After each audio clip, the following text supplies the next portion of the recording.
no se derrumbe el castillo de naipes.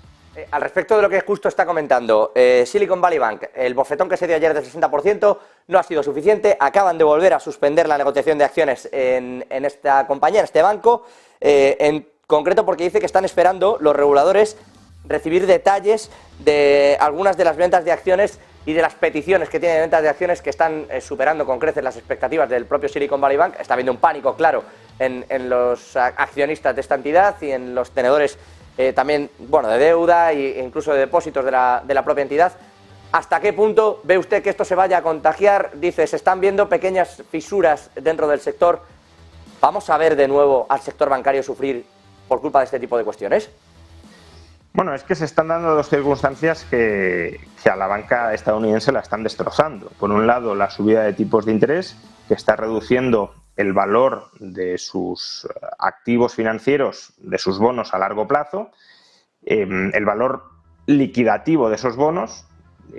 Claro, si los puedes mantener en balance hasta vencimiento no pasa nada, pero por otro lado la Reserva Federal está drenando reservas del sistema financiero en la contracción cuantitativa que viene ejecutando en los últimos meses, de modo que cada vez los bancos estadounidenses tienen menos liquidez.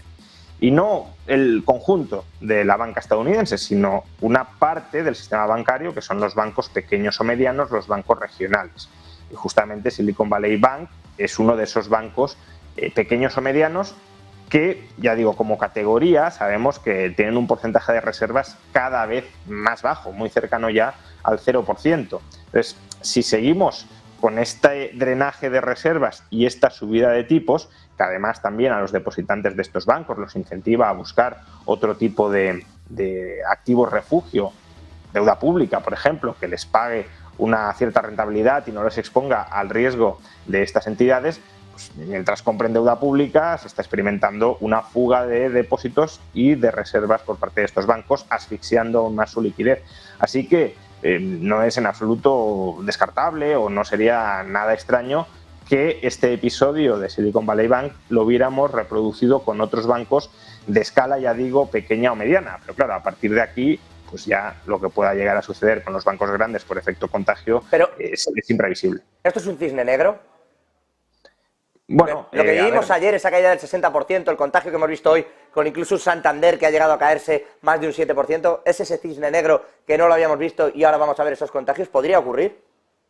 Bueno, yo más que cisne negro, que es una expresión quizá un poco ambigua, porque ya había analistas que estaban hablando de esto y por tanto no es tan negro en la medida en que muchos lo anticipaban, hablaría quizá de momento Minsky o de posible momento Minsky, es decir, momento en el que se produce una fractura financiera, un colapso de un temor, un pánico financiero y a partir de ahí se empiezan a romper cosas. Puede ser un momento Minsky, lo veremos. La Reserva Federal obviamente no se va a quedar de brazos cruzados, muy probablemente si esto se extienda a su vez líneas de liquidez, pero claro, la cuestión es cómo esas líneas de liquidez o ese freno en las subidas de tipos de interés que quizá veamos son compatibles con la lucha contra la inflación. De ahí que el dato de paro de hoy, pues bueno, de alguna manera ayude, porque el peor escenario posible es que la inflación esté descontrolada y empecemos a ver pánico financiero, porque ahí la Reserva Federal ya no sabría muy bien hacia dónde tirar, si priorizar la inflación o priorizar la estabilidad financiera. Pero claro, si prioriza la estabilidad financiera estará diciendo que descuida la inflación y que la inflación es secundaria frente a la estabilidad financiera y eso se llama dominancia financiera y genera descrédito en la moneda. Bueno, al tiempo, la última vez se reunieron en Atlanta y